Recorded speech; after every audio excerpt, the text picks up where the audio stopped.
Have you ever felt like your presence unsettles people, not because you did anything wrong, but because you saw too much? You listened deeply. You asked questions that made others pause. You connected dots they hadn't even noticed. And suddenly they grew quiet around you, changed the subject, or labeled you as too much. In a world that often rewards noise over depth and repetition over reflection, a mind that sees clearly can feel like a disruption. Not because it intends to challenge, but because it refuses to pretend. And that quiet refusal, that unshakable clarity, can make others uneasy. You didn't choose to intimidate anyone. You simply chose to think, to observe, to ask why when others were content with because. And sometimes that alone is enough to distance you. But don't let that make you question yourself. Your stillness, your discernment, your standards, they are not flaws. They're signs of something rare. So, if you've ever felt misunderstood for your depth or left out for your insight, stay with me. You may find that what makes you different is exactly what makes you powerful. Number 1. Depth that disturbs. Have you ever watched someone's expression change, not because you were rude, not because you raised your voice, but simply because you said something too clear, too precise, too real? It wasn't the volume that shook the room. It was the insight. The way you connected ideas that others hadn't noticed. The way you questioned things they were still clinging to. That silence that followed. It wasn't confusion. It was fear. Because sometimes the most intimidating person in the room isn't the loudest. It's the one who observes more than they speak. The one whose presence forces others to confront things they've avoided. And often that person is the one who simply sees clearly, deeply, and without flattery. The Stoics never worshipped intelligence for its own sake. They valued clarity of thought, the kind of mind that could distinguish between what is in our control and what is not.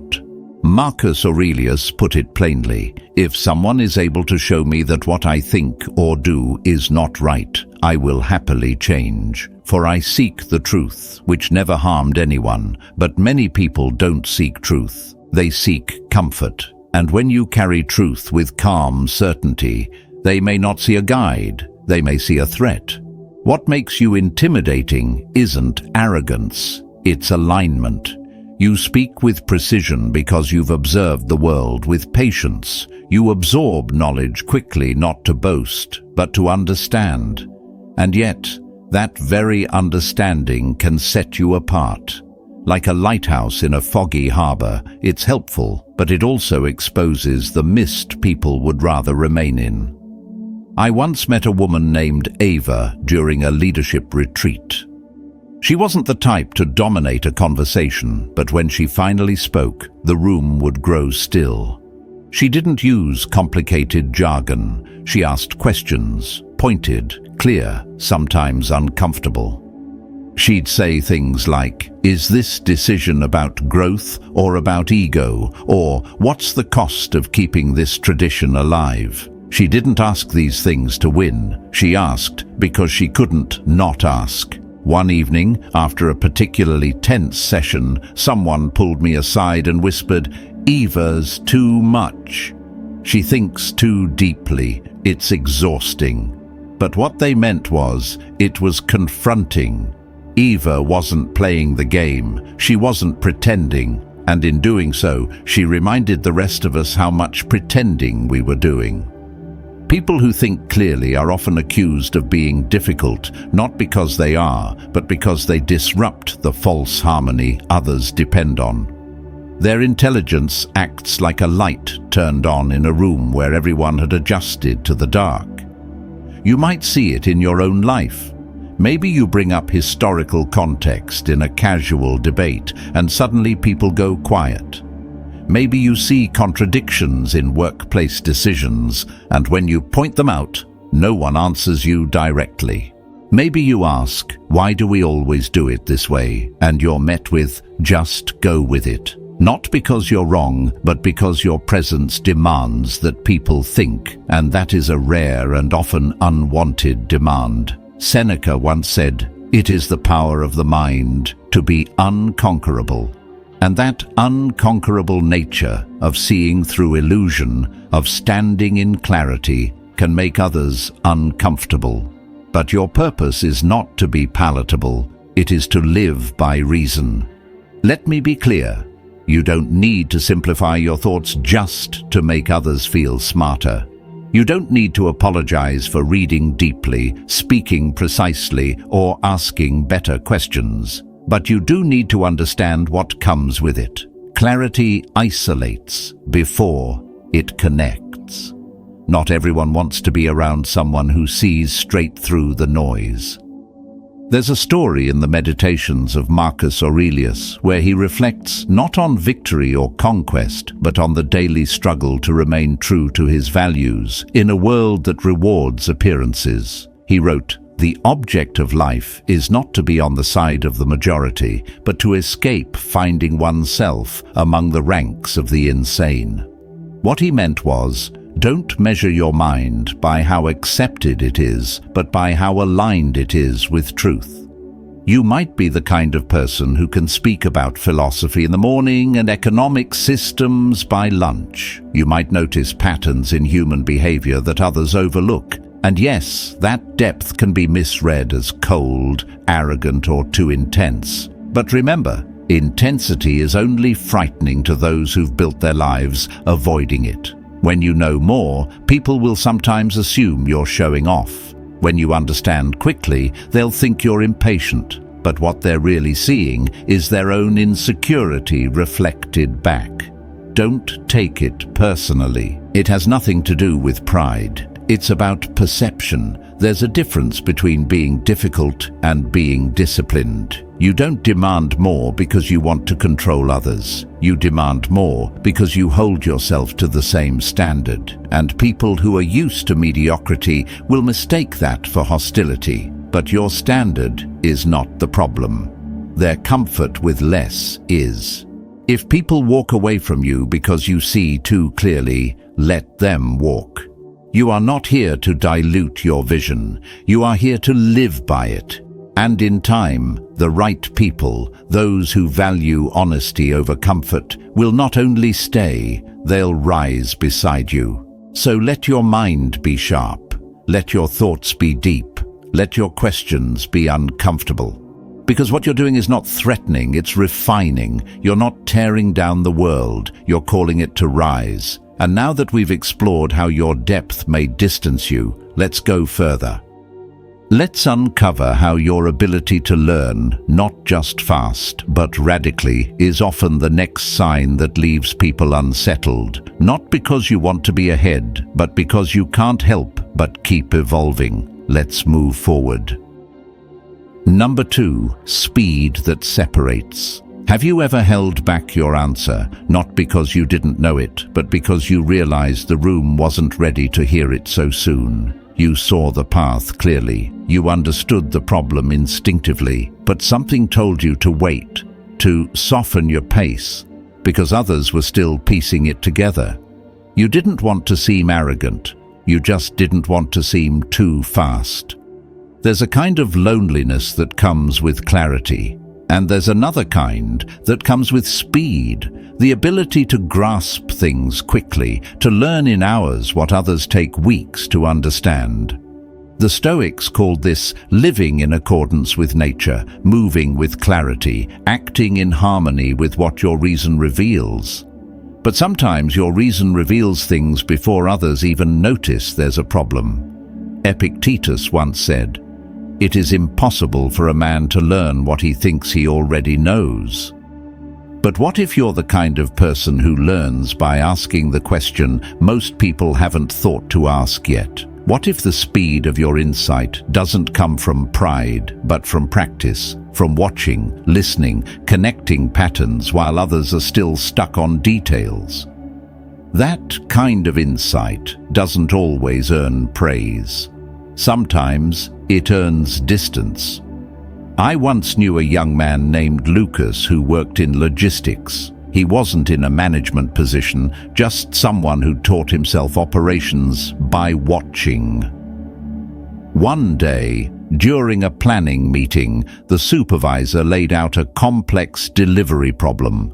While others took notes and reviewed files, Lucas quietly said, "If we swap the northern route with the second dispatch and adjust the buffer window by 10 minutes, we won't need a third truck."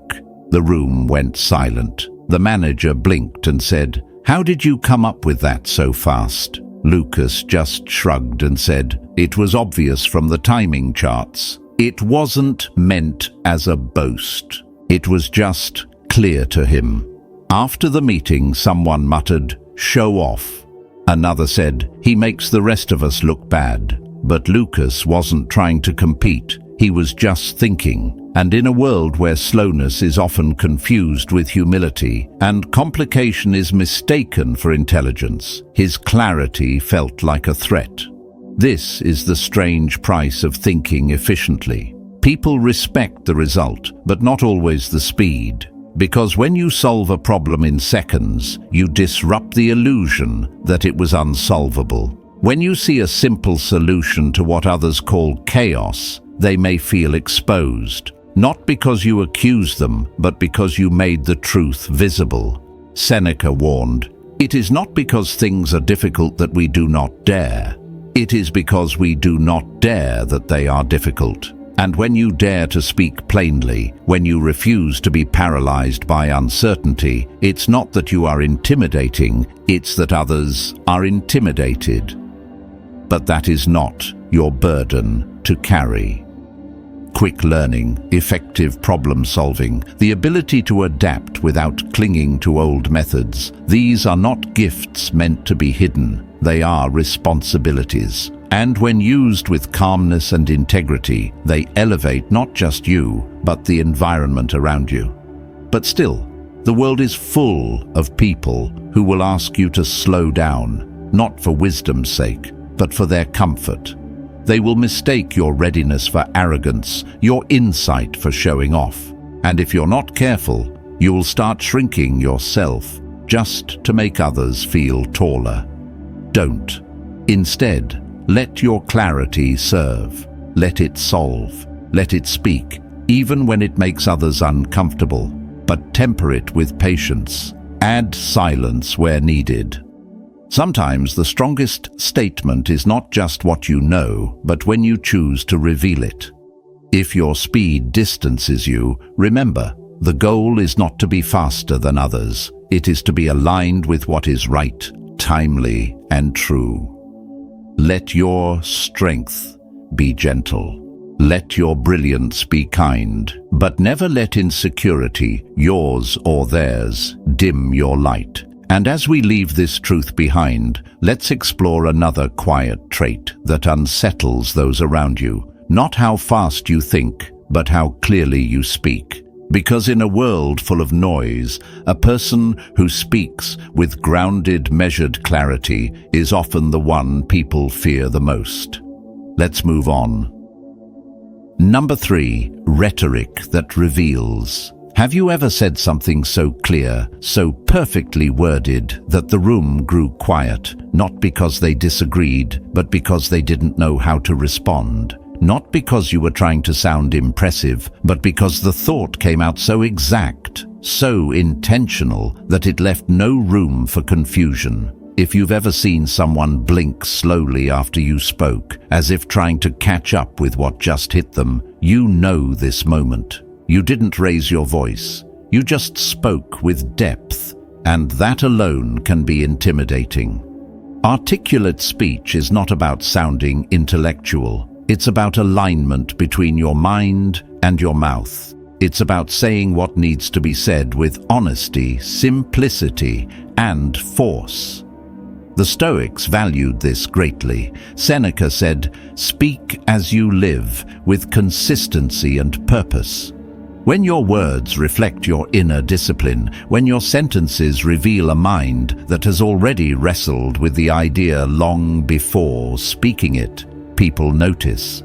And not everyone reacts with admiration. Some react with discomfort. In a culture that often celebrates speed over substance, the one who speaks with clarity becomes both rare and disarming. Your vocabulary isn't there to impress. It's simply the natural result of a mind that's been reading, questioning, observing. You're not trying to sound smart. You're trying to honor the thought by giving it the language it deserves. There was once a woman named Clarice who taught literature in a small community college. Her students came from all walks of life, some just out of high school, others returning after decades. One day, she began class with a simple question: what does it mean to suffer well? No one answered at first. Then she began describing how Dostoevsky buried suffering inside redemption, how Baldwin wrote with fury and forgiveness braided together. She spoke slowly, her voice steady, her words chosen like brushstrokes on a canvas. When she finished, the room sat in silence. Not because they didn't understand, but because suddenly they did. After class, one student told her, "You make me feel stupid." She didn't say it cruelly, just honestly. Clarice paused and replied, "That's not what I want. I want to remind you that language is power. And you already have it. You just haven't used it in a while. That's the truth about speaking well. It doesn't create distance, it reveals it. And those who feel it most are often those who've been discouraged from using their own voice. Your eloquence can feel like a mirror, and mirrors don't lie, they reflect what is. When you explain ideas clearly, when you share insight with calm confidence, some people will mistake it for superiority. But that's not your burden. As Epictetus reminds us, if you wish to be a writer, write. In the same spirit, if you wish to live well, speak well. Train your tongue to serve your mind, not to impress, but to build, not to dominate, but to reveal. You don't need to dilute your language to make others feel comfortable, but you can choose your tone with grace. You can speak truth without sharpness. You can command attention without force. And in doing so, your presence becomes more than informative. It becomes transformative. Yes, some people may feel small when you speak. Not because you made them feel that way, but because they've never been given permission to articulate their own depth. And your example stirs something they've buried, the longing to be understood. So don't stop speaking clearly. Don't start second-guessing your words. The world needs more people who mean what they say and say it with intention. You don't need to add noise to be accepted. You only need to be authentic. Speak with the power of someone who has thought deeply and lived honestly. And if you've made it this far in the video, take a breath and drop a simple word in the comments: clarity. Let's see how many people still value truth spoken well. While you're here, consider subscribing, if not for the voice you hear, then for the one you're still learning to use. Because the ability to speak with presence is only one part of what makes you powerful. In the next section, we'll explore something even quieter, even more intimidating. The way your solitude confuses those who can't live without constant company. Let's continue. Number 4. Reflection that rattles. Have you ever asked a question so sincere, so quietly precise, that the person you were speaking to paused, not to think, but because they weren't ready to face what your question implied? You weren't challenging them. You weren't trying to corner them. You were simply curious. You wanted to understand, but instead of connection, you were met with retreat, awkward silence, a shift in tone, maybe even discomfort disguised as sarcasm. In a world that often clings to surface-level exchange, deep questions feel like disruptions, and those who ask them often walk alone. The Stoics didn't believe in asking questions to impress. They asked to examine life. Socrates, whom the Stoics revered, was sentenced to death, not because he incited rebellion, but because he asked too many inconvenient questions. Questions that stripped illusions away. Questions that didn't flatter ignorance. Marcus Aurelius reflected on this when he wrote, "The impediment to action advances action. What stands in the way becomes the way. The discomfort your questions create, that is the path, not away from connection, but toward clarity." But not everyone wants clarity. Your questions may seem simple to you. What do you believe in when everything goes wrong? What would you do if no one was watching? What are you really chasing, and is it worth it? These aren't accusations, they're invitations. But to someone who has never slowed down to think deeply, they may feel like exposure. Not because you shine a light to hurt, but because you bring one into a room long lived in darkness. I remember a conversation between two colleagues. One, a man named Jonah, who had a sharp mind for patterns and a habit of asking quiet questions that lingered. The other, Clara, was driven and successful, but always in motion. One day, while reviewing a project, Jonah asked her gently, "What are we optimizing for, speed or meaning?" Clara smiled tightly, then changed the subject. Later, she told someone, "Jonah makes everything too philosophical. Sometimes I just want to get things done." She wasn't angry. She was overwhelmed. His question forced her to confront a truth, that she had been moving quickly for years without ever asking why. And that's the quiet power of a well-placed question. It slows what was rushing, interrupts what was automatic, and asks the soul to speak. But when you carry that ability, it can leave you feeling alien. People avoid asking you for your opinion, not because they don't respect you, but because they know you won't give them the answer they want. You'll give them the one they need, and they're not ready for it. You've likely seen people change the subject when your curiosity goes beneath the surface. You felt the tension when a conversation meant to be light takes a turn into something real. This doesn't mean you should stop asking. It means you should understand the weight your words carry, and, more importantly, the silence they create. Epictetus reminded his students that we have 2 ears and 1 mouth so that we can listen twice as much as we speak.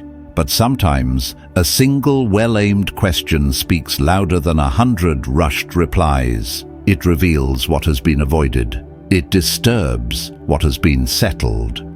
And in doing so, it opens a door few have walked through. That's why your presence may unsettle others. You don't bring chaos. You bring clarity. You don't bring judgment. You bring discernment. But to the unexamined life, discernment feels like judgment, and the very act of being asked to think becomes a burden. So what can you do? First, never apologize for your mind's need to explore beneath the surface. Your questions aren't meant to intimidate. They are meant to connect. Second, don't expect everyone to walk through the door you open. Some will see it and turn away. Let them. The point is not to force reflection, it is to live in it. And third, protect your peace. Ask when it's right. Speak when it's needed. But know that silence too is a form of wisdom. If your questions make people pause, let them pause. If they walk away, let them walk, because the right people will not only stay, they will answer. And when they do, you'll both leave the conversation stronger. And now we turn to a different kind of intelligence, one not spoken but shown. A kind of quiet refusal that confuses those who think power lies in control. The habit of avoiding unnecessary conflict and letting your energy speak louder than reaction. Let's continue.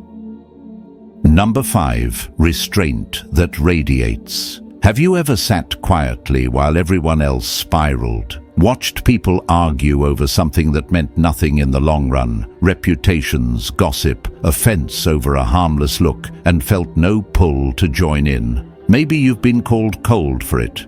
Maybe someone said you were too serious or too distant. But deep down, you weren't ignoring the situation. You were simply choosing not to waste your life in noise. In a world addicted to reaction, stillness is power. And people don't always understand it. The Stoics didn't just preach silence, they embodied it. Marcus Aurelius, who ruled an empire and bore the weight of Rome on his shoulders, once wrote, "You always own the option of having no opinion." To the untrained mind, that sounds like avoidance. But to the trained soul, it's the highest form of discipline. Choosing not to involve yourself in what doesn't serve your purpose is not detachment, it's clarity. You see, intelligent people don't just process faster, they evaluate deeper. When they see drama unfold, they don't jump in to win an argument or defend a pride. They ask, is this mine to carry? Is this worth my energy? And if it's not, they walk away. Not because they're weak, but because they're aligned with something stronger than the moment, their character. There was a man named Elijah who worked in a fast-paced creative agency. The team often buzzed with tension, ego clashes, passive-aggressive remarks, endless complaints over office politics. Elijah wasn't aloof. He was observant. When something petty happened, he didn't roll his eyes or make a scene. He just returned to his work. One day, after a heated debate about a missed email, someone turned to him and snapped, "Don't you care about anything?" Elijah looked up and replied, "I care about the work, not the noise around it." He wasn't dismissing people, he was prioritizing peace. People, like Elijah, confuse others. We're taught that involvement equals empathy, that reacting shows you care. But that's not always true. The Stoics knew this. They believed that virtue lies not in opinion, but in action aligned with reason. Seneca wrote, "The greatest remedy for anger is delay." And Elijah had mastered that remedy, so much so that others didn't recognize it as strength. When you refuse to gossip, to escalate, to take sides in petty disputes, you create an invisible wall around your mind. Not to keep people out, but to keep your purpose in. And yes, others may see that wall and feel judged by it. But that judgment isn't coming from you, it's coming from their own conscience. Your silence becomes a mirror. You've probably experienced this. Maybe someone confided in you, expecting you to add fuel to their grudge, and instead you listened without indulging. Maybe they waited for your opinion, and you gave none. Maybe they whispered, "Why don't you ever react?" And the truth is, you do react, but you do it inwardly, quietly, with discipline. You respond through restraint. And restraint is not passivity, it is power channeled. Epictetus warned us to mind what we allow into our sphere of concern. If you want to improve, be content to be thought foolish and stupid, because sometimes walking away looks like weakness, sometimes silence looks like defeat. But in reality, those moments are where power is being preserved. It takes no effort to join gossip. It takes no training to vent rage, but to sit in clarity while others lose themselves.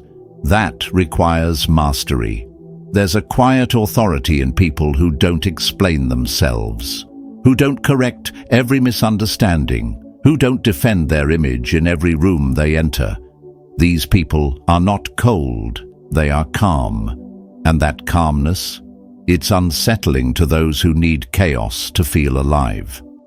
If you are the type to excuse yourself from pointless debates, to ignore the tug of gossip, to choose silence over spectacle, know this: you are not less engaged. You are more awake. You are not avoiding life. You are guarding the only life you have. And yes, that discipline will distance you.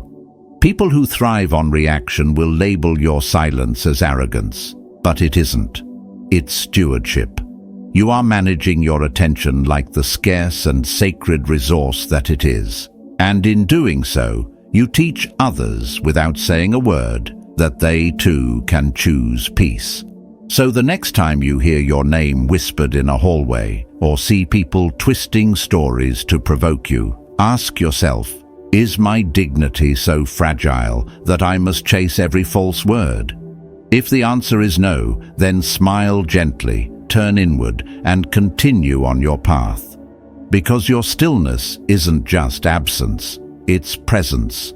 It is the refusal to be pulled from your principles by the noise of the world. And now that we've explored the strength of silence, we step into the next space where intimidation often hides. In the clarity of your standards, those high expectations you set for yourself and others, which challenge not only laziness, but comfort itself. Let's move forward. Number 6. Standards that strike. Have you ever walked into a room and realized without speaking a word that your presence had just raised the temperature? Not because you demanded attention, but because the weight of your expectations, unspoken, unshaken, was felt before anything even began. Some people get uneasy around you, not because you're harsh, but because you refuse to settle. You don't laugh at laziness. You don't celebrate effort that falls short of sincerity. You don't fake approval for the sake of comfort. And that is intimidating. The Stoics held themselves to standards that didn't fluctuate based on how others behaved. Seneca wrote, "He who is brave is free." But that freedom wasn't permission to do as one pleases, it was the freedom to be governed by inner discipline rather than external approval. When you hold yourself to high standards, you are not seeking perfection, you are seeking alignment with your values, your goals, your principles. And that kind of consistency unsettles those who live reactively. You likely know what it's like. You enter a group setting, maybe at work, maybe among friends, and you're asked to lead. You don't lead with noise, you lead with intention. You don't say, "Let's just get through this." You say, "Let's make this excellent." And suddenly, the room splits in two. On one side, those who feel inspired, motivated, awakened. On the other, those who feel pressured, threatened, exposed. Your refusal to tolerate mediocrity doesn't shame them, but it reminds them of the compromises they've made. Take the story of Mira, a department head at a design firm. She inherited a team that was used to cutting corners and rewarding each other for the bare minimum. When she arrived, she said nothing for the first week. She watched, she listened, she reviewed work quietly. Then, in the next meeting, she asked, "Is this the level of thought and care we want to be remembered for?" Silence. She didn't raise her voice. She didn't scold. She simply brought the standard into the room and let it speak. Some people rose with her. Others whispered, "She's too intense." One even said, "She makes work feel like work." But Mira wasn't there to play. She was there to build something worth her time. And when she gave feedback, it wasn't harsh, it was precise. When she challenged the team, it wasn't personal, it was purposeful. She wasn't expecting perfection, she was expecting integrity. The problem is, in a culture that praises being nice over being clear, people often mistake standards for ego. They assume that because you ask for more, you think you are more. But what they fail to understand is that excellence isn't about superiority, it's about stewardship. When you've been given time, energy, responsibility, you treat it like something sacred. And people who treat their work casually will always be offended by someone who treats it seriously. Marcus Aurelius reminds us, waste no more time arguing about what a good man should be one. That is the essence of high standards. You don't wait for permission, you don't wait for consensus, you simply live the way you believe is right. And that way becomes the mirror others must look into. When you uphold excellence, it will feel like pressure to those who have coasted. Your focus will be misread as rigidity, your clarity as coldness, your precision as perfectionism. But that is not your burden to carry. You are not responsible for how others interpret your drive. You are only responsible for honoring it. And yet, there is another part to this, one that the Stoics also understood deeply: empathy. Because while your standards may be unwavering, your delivery can still be kind. Your presence can still be calm. Excellence does not mean aggression. It means precision with grace, fire without smoke. You don't need to pretend you're less capable to make others feel better. But you also don't need to weaponize your strength. The most powerful leaders, the most deeply intelligent people, know when to push and when to pause. They recognize the difference between laziness and exhaustion, between resistance and fear, and they lead accordingly. There's a moment in the life of Epictetus when a student asked, "How should I correct someone who is wrong?" And he replied, "Gently, as you would straighten a bent limb, not break it." That's your calling. You raise the standard not to shame, but to lift. You correct not to conquer, but to restore. And you keep your own conduct above reproach so that no one can mistake your leadership for domination. But be warned, those who benefit from low expectations will resent your rise. They will call you cold, controlling, even arrogant, not because you are, but because your standard unmasks their comfort. Their resentment is not about your excellence. It is about the confrontation they now feel with their own neglect. And still you rise. Because your standard is not just for others, it is for you. It is the fire you use to temper your own habits, the line you draw in your own mind when temptation calls for compromise. It's what gets you up when no one is watching, what keeps your work sharp when no one is clapping, and what defines you long after the results are delivered. So do not dim your intensity, but let it be warm, not blinding. Let it awaken, not accuse. Let it inspire those who are willing and expose those who are not. Because true intelligence is not about always being right. It's about choosing what's worth being right about and holding to it, even if you stand alone. And now, as we close this journey through misunderstood strength, remember this. Sometimes what intimidates others most is not what you say, but what you never needed to say. Because those who walk in quiet alignment with their principles will always unsettle those who only talk about them. So, keep walking, quietly. Unapologetically, the world will catch up or fall away. If your strength has ever made others uncomfortable, don't shrink it, but don't sharpen it into a sword either. Let it be a light. Intelligence doesn't need to overpower, it can uplift. And the more you align your clarity with compassion, the more people will feel safe in your presence, not shaken by it. If this message spoke to you, take a second and share your thoughts in the comments with just 2 or 3 words. Let's see what resonates. And if you want to keep growing in wisdom and strength, subscribe for more content like this, because we're just getting started. You have nothing to prove and everything to build. So stay steady, stay curious, and never apologize for the depth of your mind. In the next video, we'll dive into the quiet habits that build unshakable inner power. You won't want to miss it.